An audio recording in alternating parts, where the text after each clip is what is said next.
Hi, I'm Kritika, and today's conversation is with my brilliant nieces Maya and Shreya, two Gen Z sisters who've grown up in a world where social media is as natural as breathing. Did you know that over 60% of the world's population, that's a staggering 5 billion people, use social media? On average, we spend over 2 hours a day scrolling, posting, and engaging. And Gen Z, well, they're amongst the most active users of all. So in this conversation, we deep dive into Maya and Shreya's journey with social media, the good, the bad, and the sometimes ugly that comes with using these applications. From its impact on confidence and self-worth to the way it shapes their daily lives, they share their unfiltered insights on what it's really like to grow up in a hyper-connected world.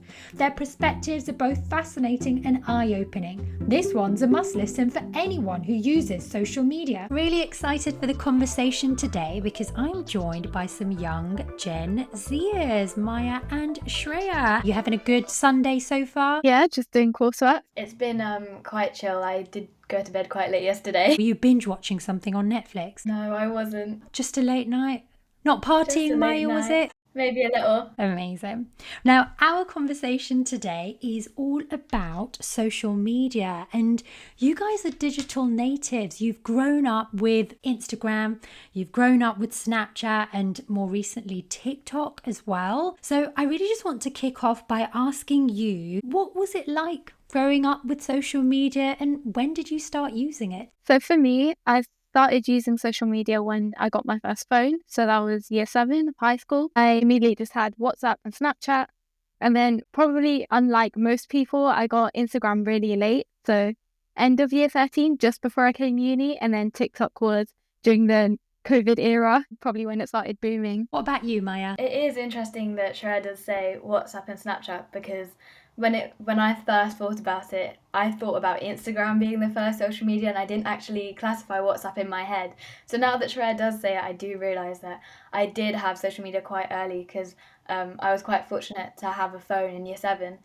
But I didn't actually start using Instagram until I was in year 9, so until I was 14 years old. But I did have Snapchat previously as well. It's interesting you have mentioned WhatsApp as social media because you're absolutely right. That is a social media channel. And even YouTube, right? YouTube is a social media channel, and I wouldn't have classified it as such. So social media comes under such a broad category of different applications that we all use, and we might not necessarily associate it with social media. What has it been like growing up using social media? I think it's something that is quite integrated easily within our generation. So it tends to be more on the forefront, like conscious part of my mind, that it is something that you kind of quite easily think about. And I feel like it's almost like we have been conditioned in a way to quite easily go when we're bored, to think, okay, let me just open something and what is everyone else doing? Or what should I do today? Maybe I could get some inspiration and just scroll for a bit until I think of something. Yeah, I agree. Although I wouldn't say when I look back, I feel like I've grown up with it because for me, obviously, Instagram, for example, I didn't get until I was like 19, so just before I was going uni. And with obviously TikTok came around COVID era, so that was like year 12. So weirdly enough, I can't really remember what it was like before I started scrolling on Instagram or TikTok. The amount of time I spend on a day scrolling on TikTok when I'm bored, I'm like, what did I used to do without TikTok? Which is kind of crazy now. I'm like, I don't know how I went about it. So it's basically something that you use, and you've both put it so well, as like the distraction when you're bored. So is it that now it becomes an impulse, right? That you have a moment of respite from whatever activity you're engaging in during the day. And I do it too. I pick up my phone and I'll just go onto one of these applications. And I sometimes don't realize that I'm doing it. So I've started to now put controls over some of these applications so that I'm only using it for, let's say, 45 minutes of my day. Would you say that you guys are now becoming more cognizant of how frequently you're using these applications? So actually, mentioned this to Maya the other day. I was just checking my screen time randomly on my phone one day. I realized I was spending around 8 hours on my phone, and that's a third of the day, majority using social media. And a lot of it does come from TikTok, because I think the problem with TikTok is you're just scrolling, and then the next thing you know, 2-3 hours has gone by, and then in the evening you're scrolling, in the morning you're scrolling. So I have started to become a lot more conscious of how much I'm on TikTok, and I've been like making sure that I'm not on my phone or on my screen too much. I remember when social media was becoming more present in my life, and maybe I was in year 8 in high school. We used to watch Newsround quite a lot, and there was a article on the Newsround episode saying how much screen time that teens were using on their phone. I didn't have social media at that point. I didn't have Instagram, and I remember the article focused on a teen who was spending about 8-9 hours, maybe 12 hours on their phone, saying that they were addicted. And I was thinking, that's crazy. How can someone spend that much time on their phone? And quite like Shreya, when I checked my screen time, I was also surprised to see how much time I was spending on my phone. And it's something that you don't realize that you can slip into quite easily and brush off in your mind, thinking that you didn't do anything. And addicted is a strong word, which is why I don't think anyone would like to put addicted, but it's definitely something that has become a lot more, I've become a lot more conscious of. We have such negative connotations that you attach with the word addiction, but it's undeniable that so many of us are addicted to our phones. I would probably consider myself in that bracket. You know, we have our phone at an arm's length everywhere we go. You know, how many of us actually take time to put our phones in another room? You know, I remember when I was studying at university and phones were fairly newish then, especially smartphones. And ever since then, they've just been ever present in our lives, and we're using it for so many different things nowadays. So it's great, Maya, that you've recognized that word, you know, addicted, and we have to, as individuals and users of our mobile devices, own up to that. Now, I just wanted to circle back to something, Shreya, you mentioned, obviously looking at your screen time and saying you've been on these apps, or you've been using your mobile phone for 8 hours of the day. Do you feel guilty, or do you feel like you're kicking yourself after you've realized that? I remember in sixth form, there was a whole thing about screen time, like Maya was saying. And when I used to check my screen time then, it was like 2-3 hours. This was before I had Instagram or TikTok. And now I was like, I don't know how people spend 8 hours on their phone. And now I'm one of those people spending 8 hours on my phone. When I first realized, I realized that there was a lot more productive things that I could be doing in my day. And I didn't realize how fast 8 hours was going. So when I'm at the end of the day and I'm like, I haven't really done much with my day, well, because I spent a third of it looking at my phone screen, which is a lot of time that I could have been using to do coursework or do something else, or add more to my schedule, like going to the gym, being more fit. What about you, Maya? I think a lot of people within our generation, a lot of my friends that I have spoken to, we all have kind of said similar, but it's kind of a guilt that's like wrapped around it, and I know there's shame in it. So I don't think anyone would like to just outright say, oh yeah, I spent 8 hours on my phone. I think I would kind of like brush it off, and so would they. I don't think anyone really likes to admit how much they truly do spend on social media. Do you think that using social media has brought you closer to your connections, or to your friends or family that you're speaking with or engaging with on social media? Or is it a little bit superficial and actually it's created a bit more distance because you're more on your phone rather than engaging in relationships in real life? I only got Instagram when I came to uni because I knew that I would need it at university to connect with people. I don't think you can really go to university, meet people and ask for their number. Now it's just about making connections and asking for your Instagram instead. For me, social media is very much about forming connections, and I find it easier, especially like, for example, on TikTok. It's such a passive form of a communication. For example, on TikTok, you can just send a TikTok to your friend passively and like start a communication or form based on the TikTok that you saw or news that you saw. And so in that way, you are communicating with your friend in such an easy, passive way. Like me and my friend will be sending TikToks to each other at like 10 o'clock and having a laugh. I feel like it does allow you to form stronger connections. In our day and age, you can't just ask someone for their number. Social media has almost introduced levels to communication. It feels like, you kind of have to go through the phases of asking for someone's Instagram first, and then maybe you'd go to Snapchat, and then maybe if you go to WhatsApp, that's a bit more serious. Like, that's someone I'd regard like a close friend. I would not have their number otherwise. I feel like having social media allows you to differentiate between that connection between someone who is a bit more distant but then someone who is closer. I do feel like, though, coming back to your question, if it does make a bit of false connections, I feel like social media kind of enables you to have this screen in front of you, that when you do come to university and there are a lot of freshers group chats, or there are a lot of people that you would message on there that you have not met before, I think if you are messaging a friend, it does pull you closer because you get to share content and you get to bond over something. But texting someone anonymously that you've never met before, it kind of allows you to be more comfortable, and I feel like you portray yourself in a different way over a text, that when you actually meet them in person, there's this awkward energy because that comfortability of just being behind the screen isn't there. So it all of a sudden feels a bit more real. So it's almost like the conversation flows more over text, but you don't actually allow yourself to envision what it would be like in person. What a fascinating idea. I'd never thought of it like that. And maybe that's because as a millennial, I've kind of had a bit of both worlds. So I did have a large portion of my life where social media applications, they didn't exist. I mean, Facebook only came about when I was in, was it second year uni? I think High Five, or was it MySpace was around, but I never really joined those apps. You probably don't even know what they are because they no longer exist. I can see you shaking your heads.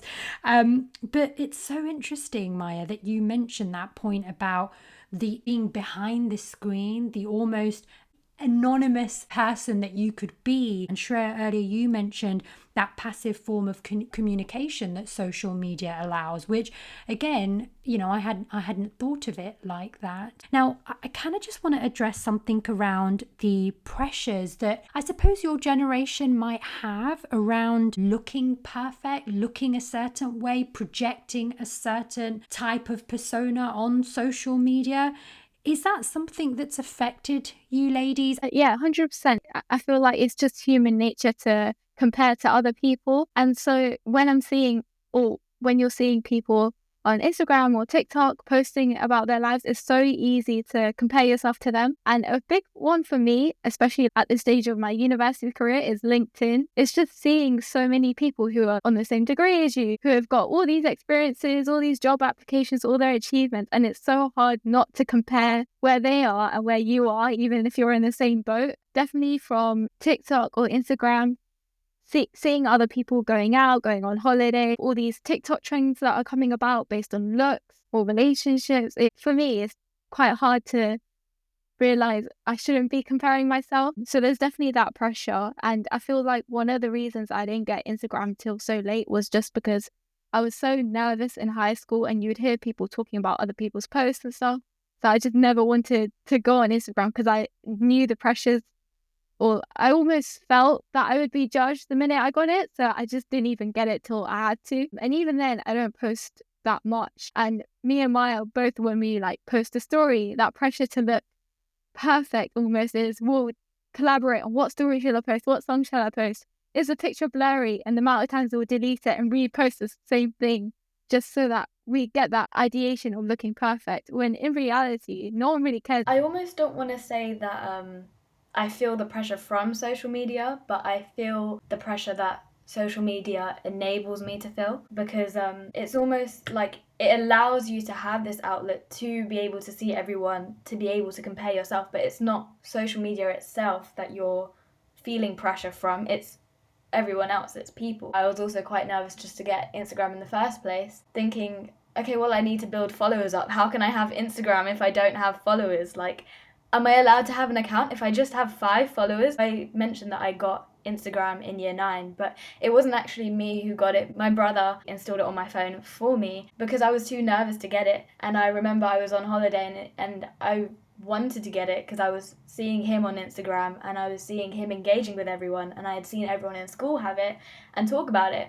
And so he was like, yeah, maybe it's time. And I was like, maybe it is time. I instantly felt cooler because it's almost like you see all the cool kids having it, and not just in real life, but just on any media, in TV shows, and even TV shows we'd watch as a kid, maybe on even Disney Channel or Nickelodeon, but the teens in the show would always have phones and they'd always have social media. And I think somewhere down the line, without realizing it, that connection had been made, that if you're cool and social, then of course you have social media. So it's almost like a pressure to live up to the standards of using the platforms. So interesting. And something really fascinating that you've just mentioned around actually it's the psychology of human behavior and our perception of, people rather than the platform itself giving us that pressure. And even just the bit about followers, right? Like I'm now using social media to try and build a community around this podcast that I've created, for example. But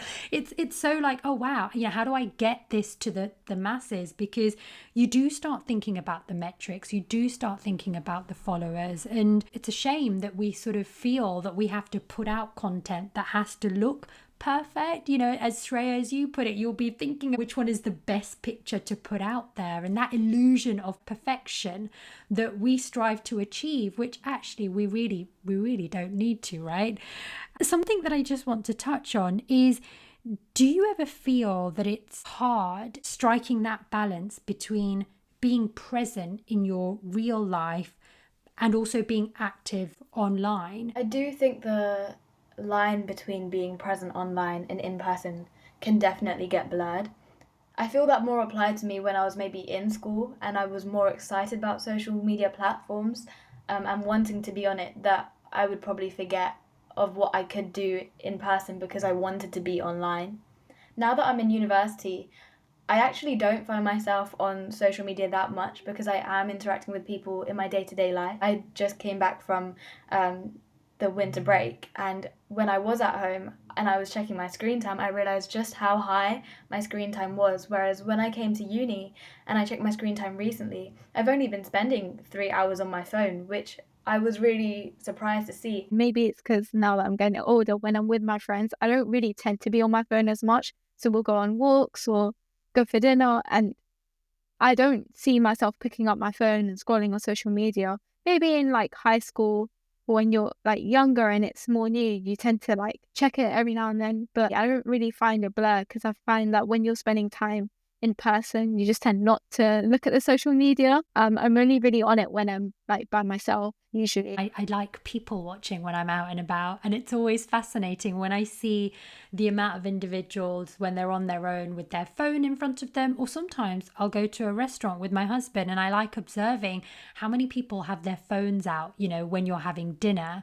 And I do see that more people have their phones out, but it's so nice to hear that you ladies have been able to strike a balance between making sure that when you're in the presence of somebody else, that you try not to have your phones out. Do you feel that social media has affected your confidence, whether positively or negatively? For me, it's up and down.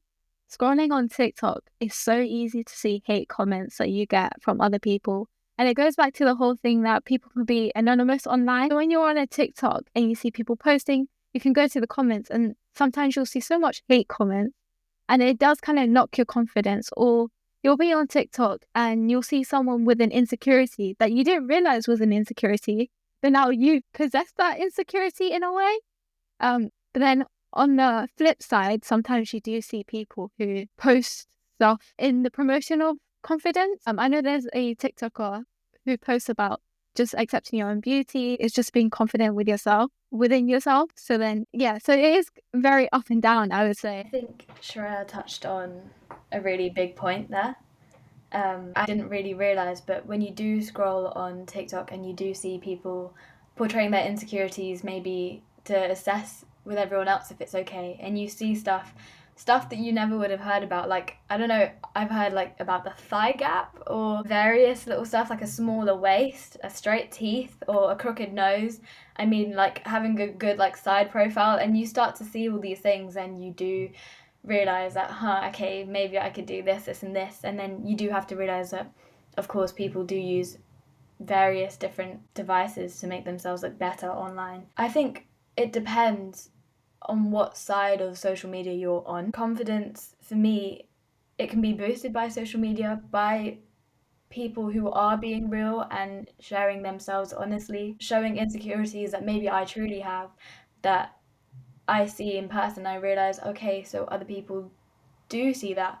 I have eczema myself, and it's something that I didn't really think about too much, but when I was on TikTok and I did see other people post about it, and the ideas that I kind of had about it as well, I felt a lot more comfortable in noticing that there are other people like me that maybe you don't quite as freely see in reality, and not that people would share in reality, but they would feel comfortable posting to make everyone else feel okay. It's almost like you can manipulate your own algorithm. I feel like if you are interacting with more posts that are negative, you know, these insecurities, you're liking them, you're sharing them, you're thinking, and you spend more screen time on them, you're more likely to get them. And when I stop spending time on that, and on TikTok they have a function that you can click on a video and it says not interested, and now if I did see that, I did start saying that I was not interested, and so now I feel like I have manipulated the algorithm to only feed me content mostly that I feel positive about, that it doesn't really damage me as much as other content would. But I guess you kind of have to be very present in kind of like taking a step back, stop yourself, and think about, okay, how does this make me feel? And that I don't want to engage with this, and so I'm not going to let the algorithm believe or trick me into thinking that this is the content I want to see. I don't want to see it. I do want to like quickly add on what Maya was saying. It is quite easy to obviously manipulate your algorithm on TikTok, but I feel like it's not even the TikTok itself, it's when you see comments. So I feel like it is definitely quite difficult to always have a positive kind of social media experience. But also like the way I think TikTok works is that it has a natural filter, so it makes your skin look better. And a lot of people do use filters. So it's just not comparing yourself to that. Particularly love the point that you've just sort of ended on there, Shreya, about the filters. I've viewed TikTok and other content creators, and I'm always in awe of just how beautiful they look. And, you know, as someone that started to post a bit more, I haven't been using filters. I've been trying to be natural, but there is a part of me where I'm like, oh, if I did just put that filter on, oh, I'd look a little bit more better. But it's realizing that I want to be authentic and true to how I look, and portraying that is so important, to just make sure that those that are consuming that content don't feel bad about it as well. And just the point about manipulating the algorithm, Maya, that you also touched on, right? Like just being aware that these social media apps, they do work on algorithms, and sometimes if you click onto a particular bit of content, the algorithm will continue to feed it to you until you take an active step to be like, I don't like this content anymore, I'm going to get rid of it. So thank you for sharing that. Now, something that I know that you know, we've been touching on is obviously some of the downsides or the negatives and the pressures that we face with social media. I know, Maya, you've also touched on how social media has helped you form connections, and I know you mentioned your eczema as well. There are certain positives that we can take from social media. If I was to ask you, like, what are some of the positive things that have come out for you both using social media? Could you share some of that with us? So this can actually be viewed in a negative way, but there is such a social culture, I think, that is connected with everyone on social media. And because it connects people, and I think people tend to have a following culture, like almost a sheep culture of listening to what other people say. As for right now, I feel like authenticity is in. And there is a big cancel culture online, which means if beauty gurus or beauty influencers are found to be using filters, now I feel like there would be more of a community that would find that out and would cancel that influencer instead of engaging with it. And because authenticity is in, I feel like as a community it allows us to be more aware of filters and stuff. I'm not sure if that's something that I have just felt with the algorithm and the social media I have been around, but I have definitely noticed how much more prevalent it has become. The one benefit that I love about social media, or TikTok in particular, is just the outreach that you get. For example, on TikTok, you'll see normal people from across the world, different walks of life, just posting content. And it kind of excites me because you're meeting or coming across different types of people, and there'll be a joke or a meme that you just see loads of people in the comments laughing about. And it kind of brings that sense of community. Or you'll see someone posting about their arts and crafts or a song that they performed, and it's really fun to follow along the journey. For example, there's like this gym creator who's created a women's gym now. Because of her platform on social media, she's been able to do that. And you just get reminded that at the end of the day, everyone's just pursuing their own passion. I feel like that's quite a positive. That's really well put, Shreya, because we often forget that, social media has also enabled individuals to make careers of things. The outreach, that was the word that you used, is incredible. And I agree with that, because even for myself, starting this podcast, knowing that I can put out my promotion on social media has meant that people who wouldn't ordinarily engage with me in the everyday setting are able to discover and realize that there is this platform where they can share their stories. So a really great opportunity that social media brings. I also think that what people don't realize is that social media helps to give you access to knowledge and resources that you wouldn't otherwise have. So sometimes, and I spoke about YouTube earlier as a social media platform, I use it for recipes. Think about like pre these channels, we would have a recipe book, but actually the best recipe books would cost money and you'd have to buy them, and you'd have to have a copy of it in your house. But now at the click of a button, you can go on TikTok, find a recipe for something, or go on YouTube or Instagram, and it's there at our disposal. Like you said about the cooking on Instagram and TikTok, I've started finding more cooking recipes, and I'm someone who's very shy in the kitchen. So seeing all these recipes has like encouraged me to go out and make a recipe. Especially one thing that I've seen is like arts and crafts. I've seen so much arts and crafts on TikTok. And then I see people, for example, learning to crochet. I've never crocheted in my life, but seeing other people do it makes me want to go and do it. So now I'm learning to crochet. Or reading, for example. I'm a terrible reader. I never read in high school. And then with the use of TikTok, I'm seeing like all these book recommendations, and I'm like, oh, let me go try reading again. I've got hobbies now because I've been influenced to go out and learn or to do something, and now I'm really interested in it. Social media has definitely created a new generation of teachers. When I was in school, I would definitely be using TikTok to just learn how to solve a maths equation or a snippet of science that I didn't understand, and that you can see a personality on social media. You almost want to learn from it more than the ordinary teacher that you'd have in your classroom that you wouldn't be able to see in such a fun way. Building on that, I've seen that on TikTok, there's a whole STEM column. I'm past that age where I'm revising for GCSEs or A-levels, but there is so much content on that. Earlier today, I saw AI using Will Smith and Sabrina Carpenter to explain imaginary numbers, which is really scary what AI can do. But it was so fascinating that I watched the whole thing, even though I don't need to know it. But just seeing like Will Smith explaining maths to you, although it was all AI generated, which is really scary, but it was very interesting. And because social media has enabled this culture of like prosumers, consumers who also produce, we're so active that it really does allow you to build up a connection and trust with people, especially in the form of news outlets and news pages. News is a big thing. And before I was aware of news on social media, I guess I feel I was kind of passively consuming news through the BBC or through various news outlets that we have on TV.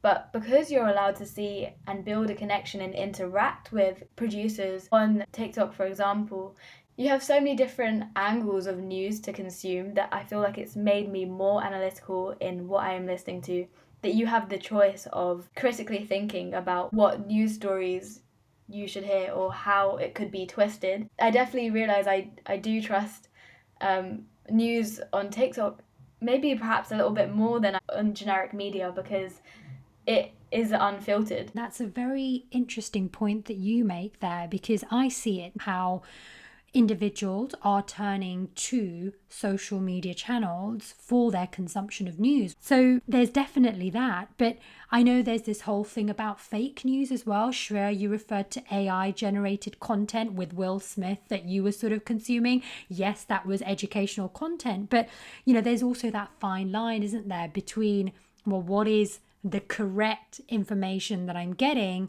versus what is actually fake or AI generated or has been twisted.